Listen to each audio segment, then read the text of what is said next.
Í hvers sinn sem drottin hefst handa miðar hann á blessun. Blessun drottins veitir mörgu fólki og á margan hátt allri þjóðinni. Hugsið ykkur léttin fyrir fjölskyldum manns og nærsamfélaginu öllu sem lengi hefur verið í segjum óreglu og þáttakandi í mörgum fylgifiskum hennar þegar drottin loks nær að snerta manninn með þeim hætti að hann tekur beygju í lífsáttum og hættir gersamlega sínu fyrir líferni og breytir eftirleiðist rétt og gerist grandur og prúð manneskja. Svona háttalega breyting ekki léttvægt atriði sem engum máli skiptir, heldur mikilvægt atriði sem margátt hefur gerst í þeim tilviku sem Kristur komst að og fekk að vinna sitt í friði fyrir fólki sem kann og getur og veit alltaf betur.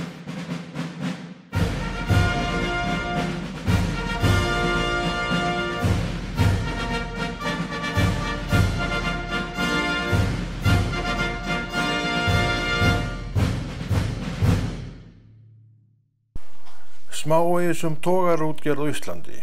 Konráð Rúnar Friðfinnsson tók saman. Fyrsta tilraun til togarútgerðar á Íslandi var gerð aldamótin 1900 og stóð meðal annarra að þeirri tilraun maður á nafni Jón Pálsson Vídalín, fæddur 7. september 1857 og dáinn í ágúst 1907. Aðalmenn firmans voru þó Lóis Sölner, danskur maður og athafnasamur í útflutningi og sölu á íslensku sauðfé og stórkaupmaður Newcastle á Englandi þær myndir og annar maður með honum að nafni Tinne sem ekkert segir neitt frekar Jón Vídalín var framarlega í þessum útgerðarrekstri. Nýja félag þessara manna hlaut nafni Ísafold en gekk venjulega undir nafninu Vídalíns útgerðin, líklega þá af þáttöku Jóns Vídalíns í verkefninu. Einnig gekk útgerðarfélag þetta undir nafninu Mundals útgerðin. Sjá má að nokkur nöfn voru í gangi meðal fólksins þennan rekstur og að menn hafi verið félaginu kunnir. Á þessum árum Vídalíns útgerðin stærst allra útgerða íslenskra sem stofnuð var með erlendu fjármagni.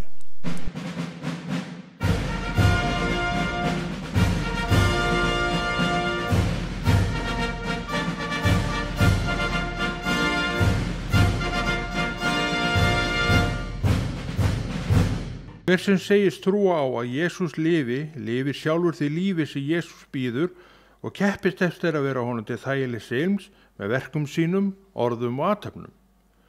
Jesú yfirgaf jörðina eftir sínum 33 ár sem var tími hans á meðal okkar og steig svo upp til himna og settist við hlið föðurins og fekk í hendur ríkið og allt vald, bæði á himni og jörðu. Jesús svaraði þeim: Ég hef sagt yður það, en þið trúið ekki. Verkin sem ég gjöri í nafni föður míns, þau vitna mig, en þér trúið ekki, af því að þér eruð ekki úr hópi sauða minna. Mínir sauðir heyra röst mína og ég þekki þá og þeir fylgja mér. Biblían segir að Satan sé höfðingi þessa heims. Valdarán hans eignar honum samt ekkert og getur réttur eigandi hvenær sem krafist eignar sinnar án þess að hinn geti neitt amast við þeirri beiðni. Líkt og bílþjófurinn getur ekki orðið eigandi hins stolna faratækis við það eitt að hafa faratæki undir höndum, gildir sama þegar Kristur á í hlut fólki sem rænt var frá honum vegna frjálsu viljans sem hann í kærleika sínum vildi búa sitt fólk út með og gefa í vega nesti. Þjófurinn hefur sitt í algjöru heimildarleysi. Eignarétturinn fyrnist ekki nema verksögu heiðarlega gerð og unnin og réttmætt afsal fylgir sölunu og kaupunum. Kristur á fólk, dó fyrir fólk og mun ekki gefa út undirritað afsal fyrir einni einustu sál sem fæðst hefur á jörðinni og senda viðkomandi þar með rakleitt í dauðan sem býður allra sem segja ekki mikilvægt jáið við kalli Jesú.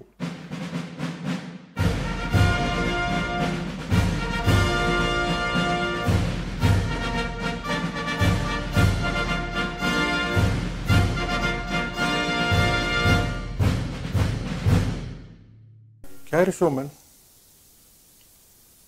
Kristur málið og hann hefur ýmislegt við okkur að segja og vill að við vitum og veltum fyrir okkur. Kristur sá sem fór á krossinn, hann dó á krossinum og leið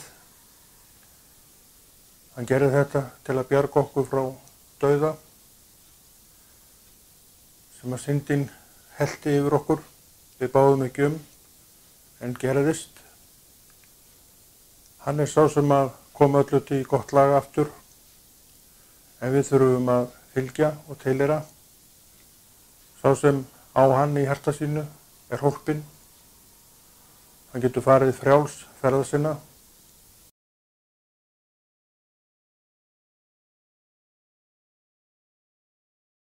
Sumarið 1970, eitthvað í júní, byrjun, gerður út í Hafnarfirði togarinn Maí, mikið skip.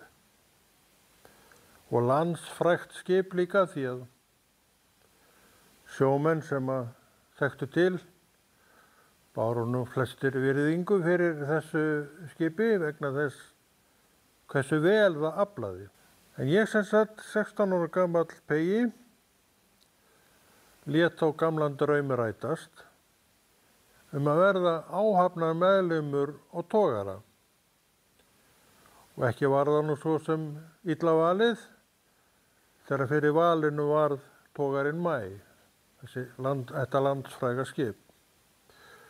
Og kannski kom aldrei annað til greina en að reyna þar.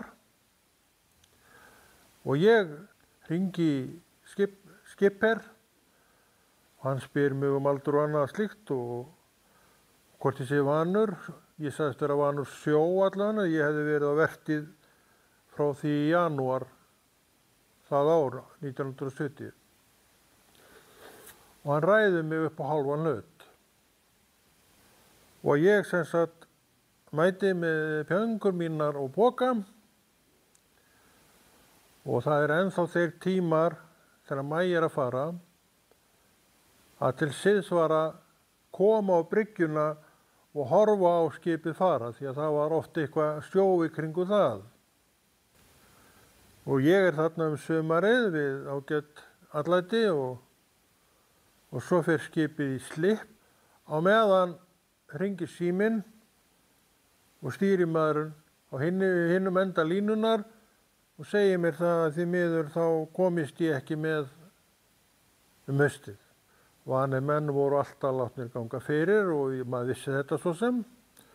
Og haustið 1971 fer ég aftur borð í Maí. Og það ákveðið þegar við förum að það yrði siglt til Þýskalands og við byrjum að veiða og oft komu góð höll. Þetta voru margir borð í þessu skipi, við voru 32 borð og 12 á hvorri vakt. Gekk aldeilis vel að rusla af því sem kom borð og var alveg rífandi fiskir. Og ég minni það að þeir hafi afgreitt á vaktinni yfir 20 tonn, milli 20 að 30 tonn. Það var ekki til siðs á þessum tíma að standa frívakt. Ég man aldrei eftir því að hafa verið kölluð út frívakt á skipi sem ég var á síðutogurunum. Og svo einn daginn þá komið nóg, ég man ekki hvort við vorum 12 eða 14 daga held ég við verið að veiðum. Og þá bara stefnan tekin á Þýskaland. Og það var bræla, við lensuðum og Maí var svolítið slæmur eða stóð á hornið á honum að aftan. Hann átti það til að leggjast undan öldunni. Og við sem sagt að lagðir af stað með þetta sjóhorn á okkur. Og svo náttúrulega matur klukkan 12 og allir komnir sem sagt að búa sig til þess að fara í mat og kokkarnir búnir að leggja á borðin og menn svona að við að koma inn, ég man eftir þess ég var þá borð. Þá leggst skipið á stjórnborðshliðina stjórnborðshliðina. Og þegar við komum inn í matsalinn þá bara allt horfið af borðunum. Og það liggur í einni kös, þarna þessa stjórnborðsmegin í borðsalnum. Kokkarnir voru nú svona með ríflega mat að það fengu nú allir nægju sína, það var það mikið eftir í pottunum. Og við sem sagt höldum í þessa ferð, en á þessum tíma sjá menn allan lager borð, nánast allan. Þannig eitthvað kemur eitthvað á landi. Og siglingarnar voru oft notaðar til þess að búa til varastykki í trollið fyrir næstu túr, bara svona til þess að létta undir, þannig að menn þyrfti ekki að vera að gera þetta á veiðunum, sem þótti verra. Svo komum við til Þýskalands, siglum upp Elbuna og við leggjumstum þarna við Kajan, þar sem að fiskmarkaðurinn Og í Kúrshafen háttaði þannig til vel göngufært upp í bæinn. En það var fráleitt þannig á flestum stöðum og höfnum sem að koma og það þurfti yfirleitt að taka leigubíl upp í bæ því að hafnirnar voru svo langt frá bænum. Og þangað komum við og versluðum hljómplötur og bara eitthvað sem okkur langaði í. Og svo leggjum við í hann daginn eftir og þá átti að fara beint á veiðar. Það heitir beittúr. Það var mjög algengt að íslenski togarar kæmu við í Færeyjum til að taka ís. Og við sem sagt förum í þennan túr frá Færeyjum og þá komin borð einhver 15-16 ára strákur sem að vantaði far yfir til Íslands og skipstjóri var til í að taka hann með sér í túrin, en hann varð að vera með okkur þá bæði fiskiríið og siglinguna og hann samþykkti það. Og ég, svona ykkur að segja, þá vissi ég aldrei nafnið á honum og ég veit ekki enn hvað þessi ágæti strákur heitir.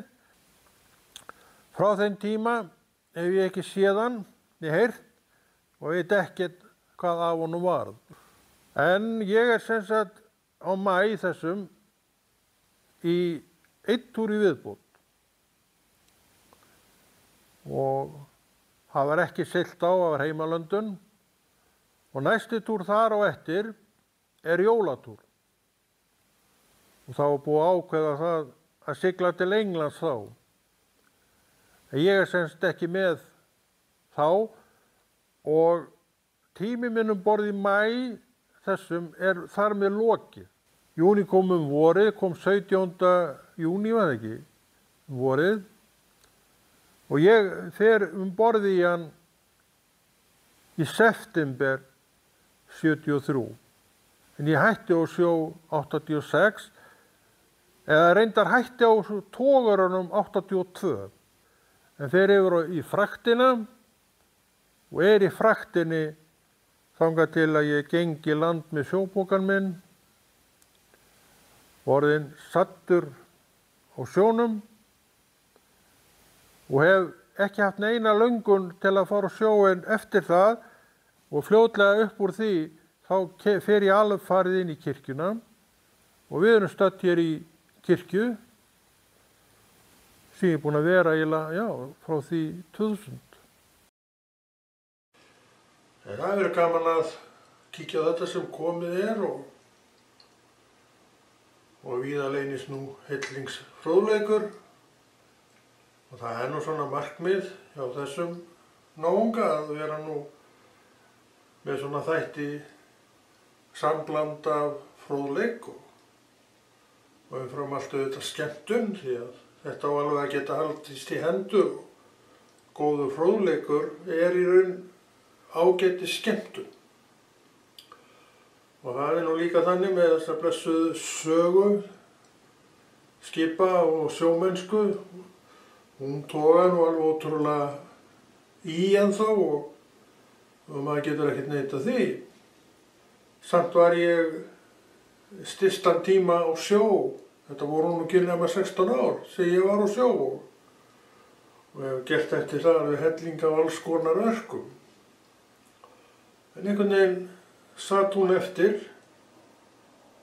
og það það sem að ég hef verið að leggja áherslu á núna undanfarin ár að rifja upp og segja þessi skipasaga í raun og veru mjög merkileg og alveg ástæða til þess að halda henni á lofti og hefur svo sem verið gert En hver auðvitað segir þetta með sínu nefi, þannig þetta, þannig að fjölbreytileikinn verður meiri eftir því sem að fleiri taka þátt í umræðinu. Við skulum kíkja á þetta. Aldrei er að vita að okkur líki það bara vel, gjör það svo vel. Að flytja farþega með skipum er fyrir gömul hefð. Vegir voru lengi vel ekki tiltækir og skipsverðir lengi vel strjálar og engan vísan að róa með þær sem stofnun Meinskipafélagsins breytti og fyrsta skipfélagsins Gullfoss birtist, en það gerðist ekki fyrir 16. apríl 1915. Rými á gamla Gullfossi er fyrir 74 farþega og áætlunarsiglinga er hinn mesta og ágætasta samgöngubót sem menn notfæra sér eitthvað lítillega en ekki meira því. Skipaferðir meðfram strönd Íslands þóttu nokkuð dýrar og er líklegt að verðin vilji fæla fólk frá að notfæra sér þennan annars ágæta ferðamáta. Allt hér í okkur þarf að haldast í hendur við raunveruleikann og getu fólks til að borga. Vegir tengja lengi vel ekki landshlutana saman og lengi vel eru slóðir einar og seinna varðaðar slóðir en komið betra lag á þetta mál er Gullfoss kemur til sögunar árið 1915. Að skreppa aðeins suður í allri vegleysunni er áþekkt hugtak nema þar sem neyðin hefur áður knúið dyra og ekkert neitt annað að ræða nema að girða sig í brók og arka út í veðrið fyrir utan. Ísland er erfitt land yfir að fara á veturna og stundum einnig á sumrin. Á leiðinni gat verið bröttustu fjöll að fara og straumörðustu og vatnsmestu orfarvegi. Þar sem hestum var sundriðir yfir til að mynda á Skeiðarársandi sem lengi var versti faratálminn sem er ekki leystur fyrir sumarið 74. Menn lengst af Íslandssögunar sjá að fyrrum langferðir krefja menn allan nauðsynlegan undirbúningstíma. Knýi brýn nauðsyn þó ekki, reyna þeir að sleppa ferðinni. Alls konar skeður á langri leið sem menn geta ekki plana með neinum öruggum hætti, fyrirfram og lært af reynslunni að allt svona þurfi að plana og ígrunda áður en lagt er í hann. Skoðum þetta næst. Hross eru þolgóð þrautseg dýr og geta borið mann og búnað langan veg. Á Íslandi fóru hestalestir öldur saman bæjarleiðir og svo aftur er haustaði. Menn fylgdu slóða í allri vegleysunni með bóndan fremstan sem rataði þetta. Spor aldanna leiðbendu honum. Tilbaka kom lestin hlaðin varningi til bílis rekstursins. Seinna komu hlaðna vörður sem eru snjallar uppgötanir og virka þannig að frá einni vörðu sést yfir til næstu vörðu. Þar er vandað til verka. Sumar þessara varða standa enn öldum seinna. Varðan er einfalt en harla gott öryggistæki og leið merkileg hugsun samtímasins. Ekki er það fyrir á 19. öld sem fyrstu vegir eru lagðir. Fyrstu göturnar eru einbreiðir reiðstígar sem liggja yfir hóla og hæðir og fylgja landslaginu. Alltaf uppkomnum kröfum fólks betri samgöngur sem líklega eykst þrýstingur á eftir því sem byggðirnar dreifast og fólk er að yfirgefa heimabyrði sína ásamt maka og hefur búsett á nýjum stað og kannski langt frá eigin fæðingarstað. Tengsl fólk haldast og gleymast ekki með einum einföldum hætti. Útilokum ekki að þessi hugsun hafi verið meira ýtandi á betri veg landið en að sumar aðrar hugsanir gætu gert. Alltaf skildleika manneskja sem gera kröfur auðveldar leið en ófarinnu reynað. Með þessum hætti er einnig þróunin sem eykur þrýsting og hestakerru breiða akvegi. Vitað er að fólk vilji áfram hafa samband hvert við annað sem á góðar vegasamgöngur brúa og seinna síminn og sveitasíminn sem bæirnir með sömu símalína gátu hlerað. Sjálfur mannmaður eftir símtali í þessu sveitasímakerfi og heyrði símt og lagt á eftir nokkra hlustun. Enginn sem til þekkti sagði dýptu leyndarmál sín í sveitasíma. Uss, kerlingin í Kátakoti, skáldabæjanna, er örugglega að hlusta. Ég er ekkert að hlusta, heyrðist á hátt og skrænt og sömu stund í símtóli sem lagt á. Eini aðilinn með nægilegt afl til svo stórgerðar vegagerðar ríkisvaldið. Það loks að vakna fara alls konar framkvæmdir af stað. Ágætis vegir tengja á því sama strjálar byggðir. Nú ömmum og öfum, pöbbum og mömmum gert kleift að koma með áætlunarrútunni í heimsókn. Ríkisvaldið hefur sérstöku hlutverki að gegna. Þar að finna nægilegt fjármagn til margra verka. Allar framkvæmdir manna þarfnast viðhald sem ríkið afgreiðir. Vegalagning ætti því ekki að vera framkvæmt einkaaðila nema af ríkisins völdu sem fær það til að vinna fyrir sig verkið. Einkaframtakið hefur þarna enga skyldu. Verkið á könnu ríkisins. Hitt gerir stundum vegna þess hversu margt hér hjá okkur liggur á hliðinni og ekki lengur réttum skorðum. Standi ríkið í fæturnar fer margt í samfélaginu í betra horf sem endist vel og lengi. Einn og sérhver einstaklingur greiðir þess vegna skatt. Að greiða skatt ekki púkó. Það að skattgreiðslunni sem eftirlaunafólk eins og ég þiggur lifibrauð sitt. Við sjáum að ríkið í lýðræðissamfélagi blessunar Guði gefin. Talar orðið með þeim hætti. Rómarbréfið 13:1-7. Hver maður hlýði þeim yfirvöldum sem eru yfir hans sett. Því enginn var við yfirvöldi að Guð gæfi þau ekki. Þau sem eru til hefur Guð skipað. Sá sem veitir yfirvöldum mótstöðu veitir skipan Guðs mótstöðu og hlýtur að fá sinn dóm. Sá sem vinnur góð verk þarf ekki að óttast valdhafa, heldur sá sem vinnur vond verk. Viljið þú eigi þurfa að óttast yfirvöld, skaltu gera það sem gott og það færðu þeirra lof. Því að þau þjóna Guði þér til góðs. En ef þú gerir það sem illt þá máttu óttast. Yfirvöldin ber ekki sverð sitt ófyrirsynjum. Þau þjóna Guði og skylt að refsa þeim sem illt fremja. Því nauðsyn að hlýðnast ekki aðeins að ótta við hegningu, heldur og vegna samvisku sinna. Enda það þess vegna sem þið gjaldið skatta. Að valdhafar eru þjónar Guðs í því sem þeir eiga annars. Gjaldið öllum þar sem skylt þeim skatt sem skattur ber, þeim virðingu sem virðing ber, þeim heiðri sem heiður ber. Þetta ekki frekar skýr framsetning? Sjá má að ríkið hefur skyldum að gegna gagnvart fólkinu og fólki gagnvart ríkinu. Ríkisvaldi gerir ráðstafanir til veglagninga sem tengi byggðir saman og veitir brottfluttum sveitungum möguleika á að hittast með sæmandi máta. Þetta samkvæmt orðið Guðs sem við heyrðum áðan eitt verkefna ríkisvaldsins en hvorki mitt né þitt verk, nema í formi skattgreiðslna á áunnum launatekjum. Hversu oft hefur ríkinu ekki verið réttmættu fjármunum en kröfurnar sífellt aukist á það. Hversu oft hafa menn ekki talið sig eiga inni á ríkinu án þess fyrst að svara spurningunni hvers vegna og af hverju skuldi þá byggi. Lærum sanngirni og fara rétt með og forðumst alla meðvirkni.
Góðan daginn, ágætu sjómenn.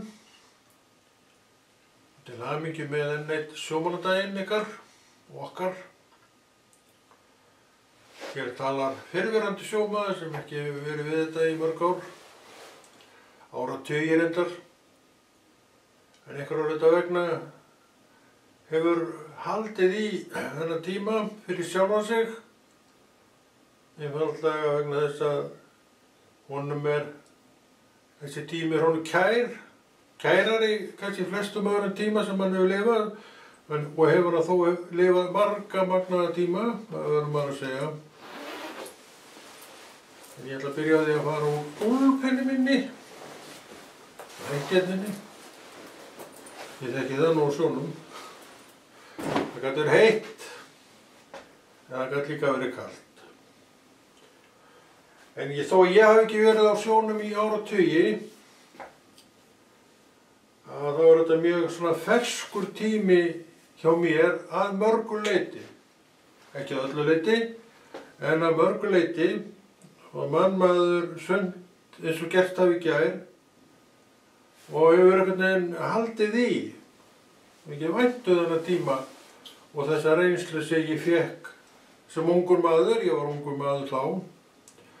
Var svona vart á unglingsaldri þegar maður hóf þetta. Og þetta var hún oft talað og sjálfsagt menn á mínum aldri muna, þetta snerist mikið sjóinn að sumu leyti, þetta var ekkert öllum þannig. En ég var semst á sjó í 16 ár og maður gerði ekkert annað en að vera á sjó.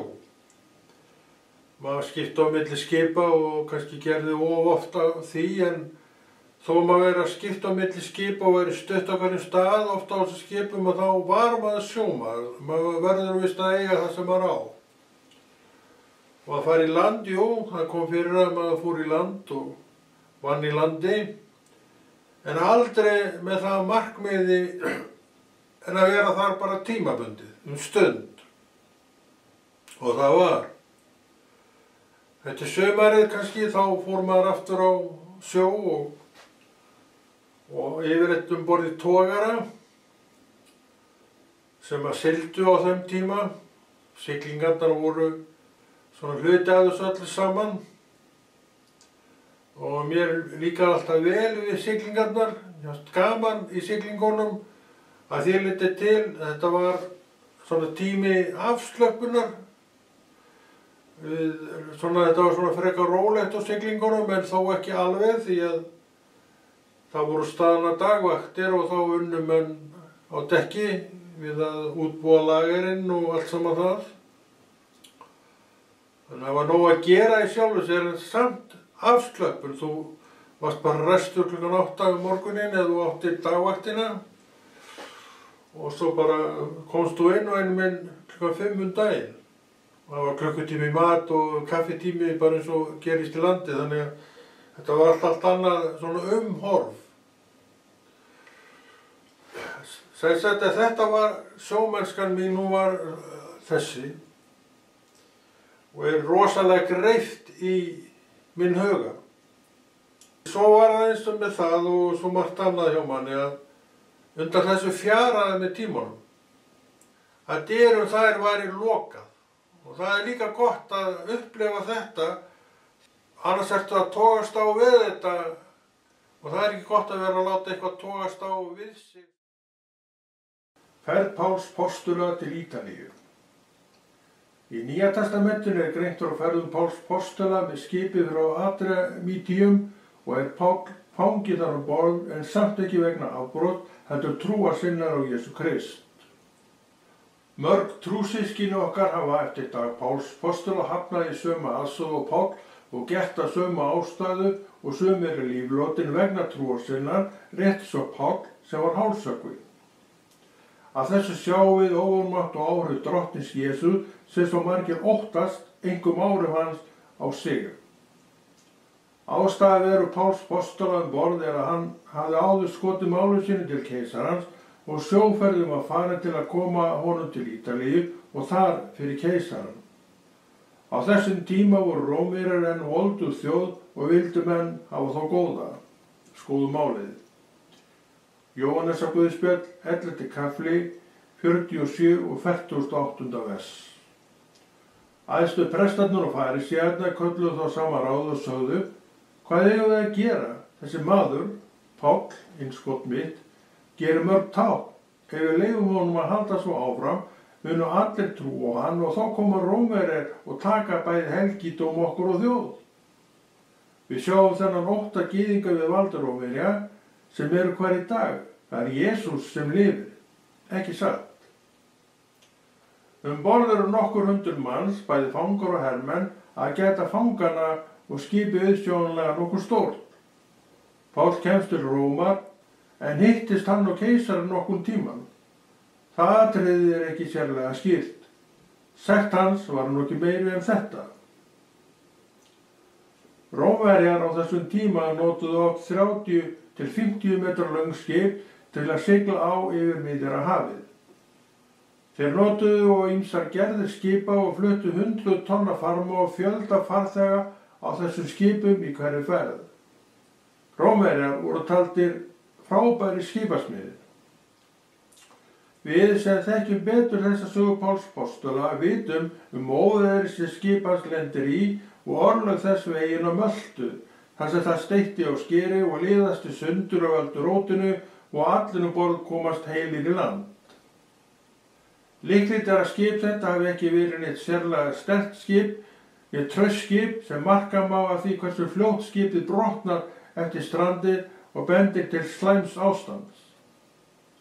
Malta er lítið og þéttbýlt eyríki í Miðjarðarhafi, staðsett á eyjaklasa milli Ítalíu í norðri og norðurstrandar Líbíu í suðri og er hluti Evrópusambandsins síðan 2004. Höfuðborg landsins er Valletta. Farþegaskip.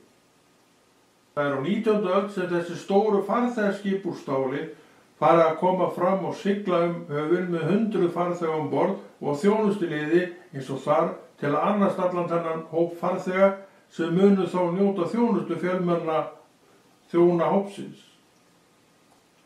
Samt er það svo að öll þessi risavaxnu farþegaskip sem í dag geta flutt þúsundir farþega í ferð rekja öll sögu sína til fyrst og fremst vélarinnar sem þróuð var, reynd og prófuð og fyrst birt 1807 og er árið sem Bandaríkjamannunum Robert Fulton heppnaðist að hagnýta vélina til að knýja bát áfram af vélaraflinu einu á neinnar aðkomu loftvinda og segla. Sem áður var algjört grundvallaratriði og það sem öllu máli skipti fyrir tíma vélarinnar sem gaf öllum seglabúnaði hringurinn.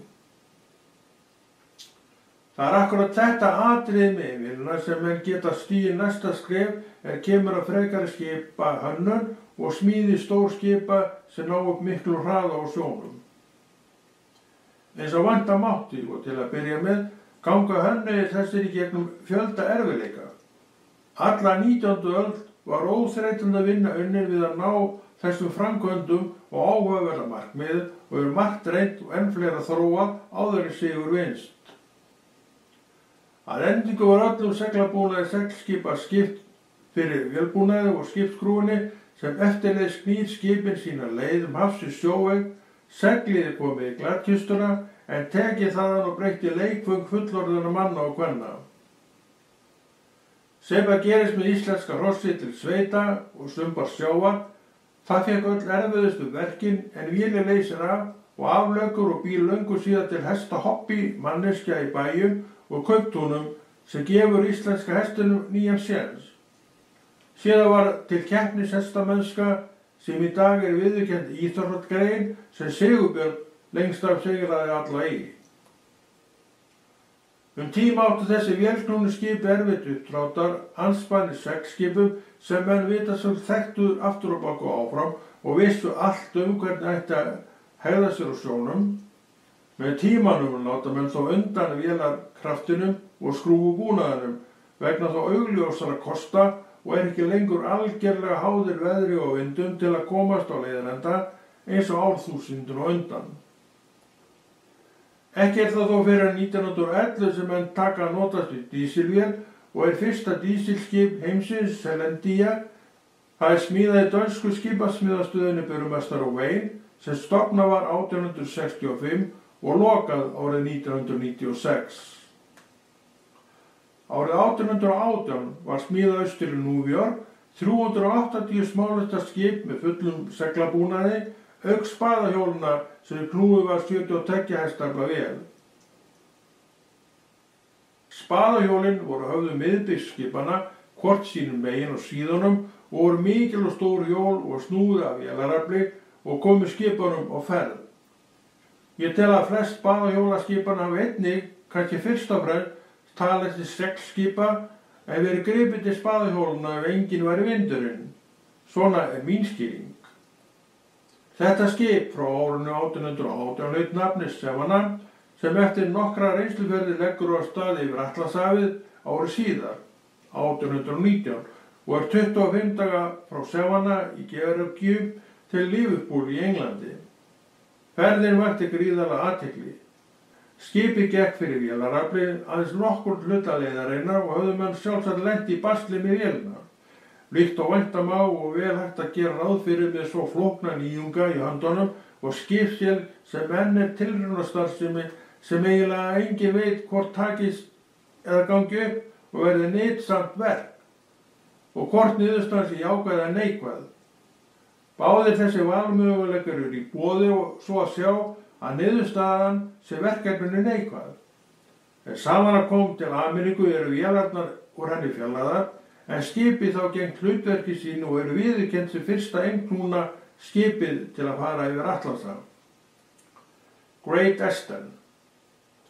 Smíði Eimskipa hófst víða og fyrsta meistaraverkið undanskipið Great Eastern.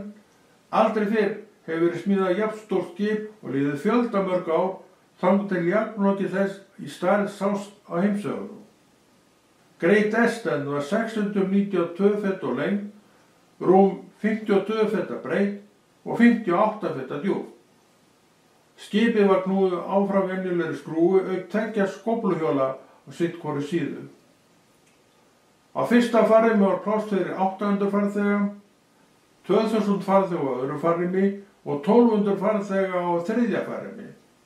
Samtals 3000 farþegar og mögulega annað eins af þjónustufólki. Var smíði skipsins alveg sérstök og gerbreyting frá því sem áður þekktist. Burðarmagn skipsins var 22.000 lestir. 6 siglutré voru á skipinu og flatarmál seglabúnaðarins 60.000 ferföt. Siglingasaga Great Eastern varð ekki löng.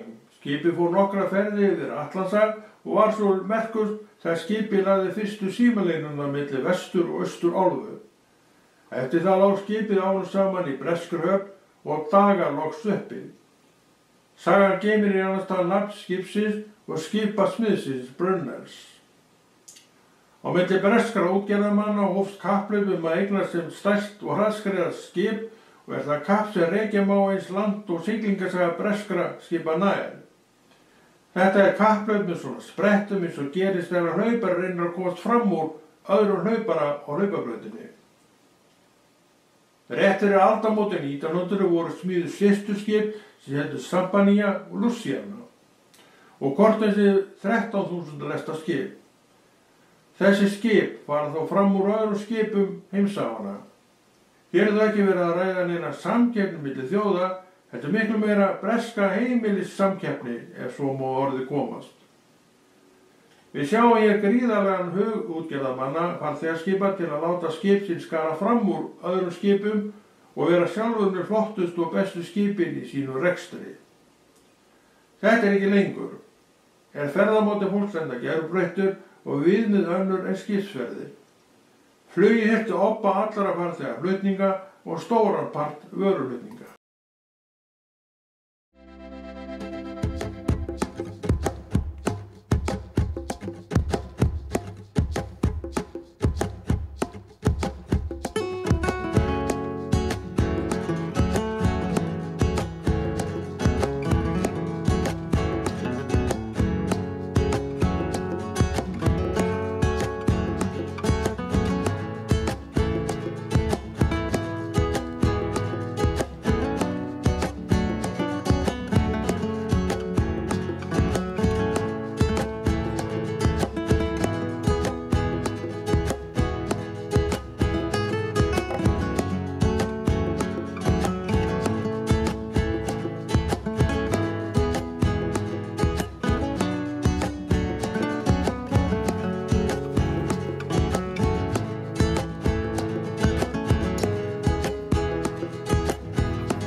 Þeir voru víst að spyrja til vegar niður á á. En það líka allt til að vera með djók annars lagið, það allt til að hlæja, svona þegar það á við. Og við lifum, auðvitað lífið alvarlegt og við þurfum alltaf að horfa á það sem alvarlegan hlut. En lífið líka skemmtilegt. Fer bara eftir því hvernig ég og þú við afgreiðum daginn svona fyrir okkur. Við getum afgreitt hann þannig að lífið verði skemmtilegt. Við getum líka afgreitt daginn þannig að þetta verði svona þungt og erfitt. En við erum stödd hérna í Reykjavíkinni og hérna hinum við sundið er Viðey og vitið það að hérna í den tíð, svona í upphafi síðustu aldar eða svona í miðbik síðustu aldar, já upphafi síðustu aldar, var hérna töluvert mikil togarútgerð. Thor Jensen sem var hérna með Kveldúlf, þarna sjáum við bara hvernig tíðarandinn er. Það uppgangur þennan tíma, svo eins og hrynur þetta allt niður. Og þá verður uppgangur í einhver öðru og svona bara er þessi saga. Þetta er allt saman brokkgengt vegna þess að bakvið þetta og undir þessu eru ekki réttar undirstöðum. Við sjáum til að mynda í dag, það horfa allir á þetta og getur engin þrætt fyrir þetta, að til dæmis útrásin með alla sína milljarða, þetta bara fauk út gluggann og engin veit raunverulega hvað varð af þessu. Og þessir menn í dag fara með veggjum, ekki mjög upplitsdjarfir, en ég segi við þá, Guð elskar ykkur ekkert síður en annað fólk. En þið, eins og allir aðri menn, þið verðið að koma til Jesús og beygja ykkur í döfti fyrir honum. Þá mun hann reisa ykkur upp, því hann hefur yndi af því að reisa manneskjuna upp. Við getum tekið fleiri dæmi stórhug, við getum tekið Korpúlfsstaði. Sami maður, Thor Jensen, var þar að verki og hann var með 160-70 mjólkandi kýr. Það hefur verið mikið umfang, en hvað er þetta í dag? Þetta eru bara húsin sem standa og ekkert annað. Þetta er bara minnisvarði hugmyndi stórhugmanna sem gekk ekki. Einhverja vegna, hvað brást? Ég veit það ekki. Kannski hentar ekki fyrir Ísland að vera með svona stór bú. Ég er þeirra skoðunar og hef alltaf verið þeirra skoðunar að svona fyrir Íslendinga sé þetta fjölskyldubú vænlegast til árangur svona til þegar fram í sækir. Þar sem fjölskyldan bara hittuna, sér allan framgang og öll störf, það sé það sem er svona sem við þurfum að horfa á. Meira heldur nokkuð annað. Kveldúlfur, hún hefur ekki verið til mjög lengi. Þessi útgerð er ekki til lengur, þessi mikla togarútgerð sem hann var með, var hérna út í Viðey. Við þurfum svo sem á þessu að halda, það er gaman að vera innan úr stórhuga menn og það er gaman að horfa á þegar stórhuga og djarfhuga menn stíga fram í elgi og eldi, en við þurfum að eiga miklu meira heldur en bara þessar stórhuga menn. Við þurfum að eiga Guð. Því það er Guð sem gefur mér kraftinn til þess að vera hans megin í lífinu og ég þarf eiginlega ekkert annað heldur en að vera bara Guðs megin í lífinu vegna þess að Guð gefur mér allt sem ég þarf, sem manneskja. Og hann gefur mér líka velsæld og auðsæld vegna þess að hann vill mér vel.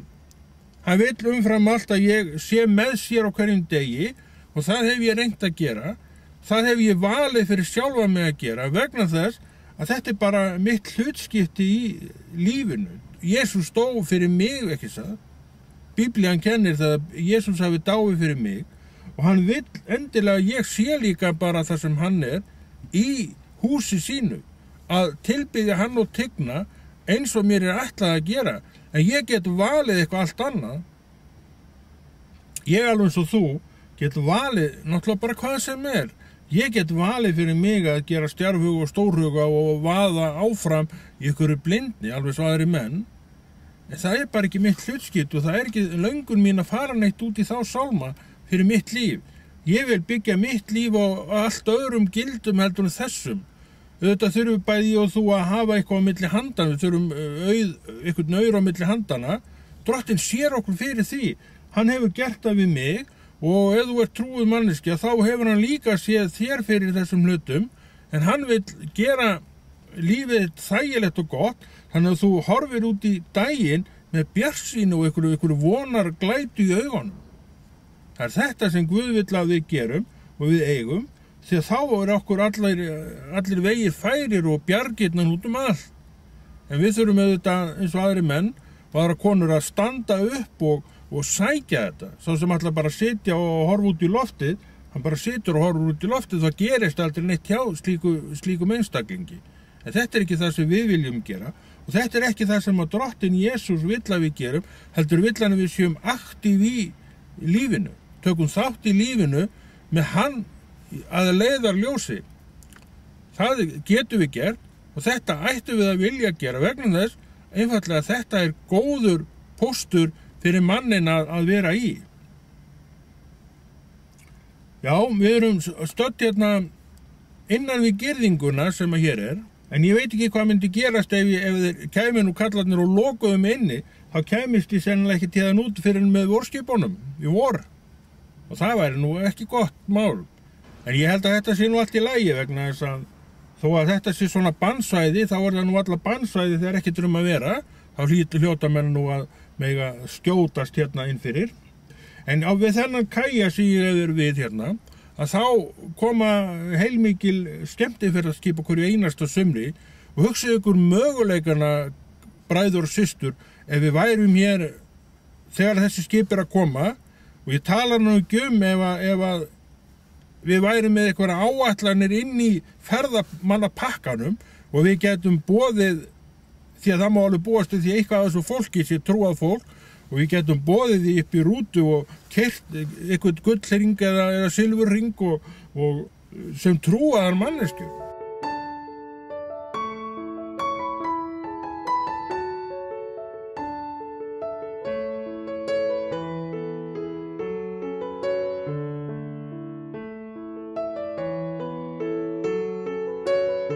Við eigum að vera svolítið aktív í þessu, við eigum að vera svolítið opin fyrir möguleikunum sem eru, við eigum að vera eitt af því fólki sem er hérna fyrir utan, þó við megum ekki fara borð í skipin til þess að boða trúna, þá er enginn sem segir okkur að við megum ekki standa hérna fyrir utan og tala við fólki og jafnilega semja við ferðaskrifstof sem eru fáta fólk, hvort við getum ekki verið með inn í þessum pakka, inn í þessari áætlun með þessu við erum að gera og bjóða alltjent fólki svona valmöguleika fyrir þá sem vilja kannski fara í kirkju, vilja kannski dvelja með kristnu fólki, að þetta fólk hafi möguleika á því.